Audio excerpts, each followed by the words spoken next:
to Intermediate Level English Language Arts. Hi guys, welcome to English Language Arts Grade 5. Our topic for today would be recognizing verb forms, alright? So, verbs have different forms, right? Here are your basic forms. We have the base form, the S form, the ing form, the ed form, and the en form, okay? So the base form, this is the form where you just keep it as is. Nothing happens, you don't do anything, you don't add anything to it. These are its basic forms, right? You have take, write, plant, work, set, hit, run, keep, be. As for the S form, these are forms used at the simple present tense. Usually, what you do here is you add S or ES to the verb. And then the next one would be the ing form. This is used in the present participle tense. And usually you just add, no, not usually, but you always add ing. Next, for the next two forms, we have the ed form, the en form. Here's where things slightly become different. See, for the ed form, simple past tense, it's used in the simple past tense.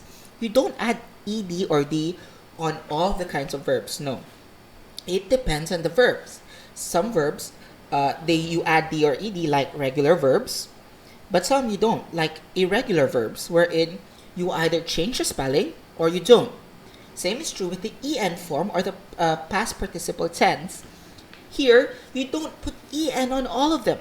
Sometimes the verbs you would add en, sometimes you don't. You either keep it as is or you change the spelling. Take, for example, take. The verb take. Take in its base form is take. In its S form, it's takes. In an ing form, it's taking. But for ed form, it's took. And as for the en form, it's taken. Okay? Another one. Sometimes, right, the ed form is the same with the en form. Like plant. Plant becomes plants, becomes planting, becomes planted in ed form. And then in en form, it's still planted. Same as with work. Work, works, working, worked, and worked. Okay? Sometimes you don't change the spelling. Like for example, set. Set in S form is sets. In ing form is setting. Okay? But in ed and en form, it's just set. Same as with hit. Okay? Now, sometimes, right, you have other verbs like be verbs wherein the S form changes. Actually, it's just the be verbs. It's only the be verb wherein the S form changes. So, for example, your base form is be, but in S form you have is or am. Okay? In ing form, it's being. In ed form, it's was or were.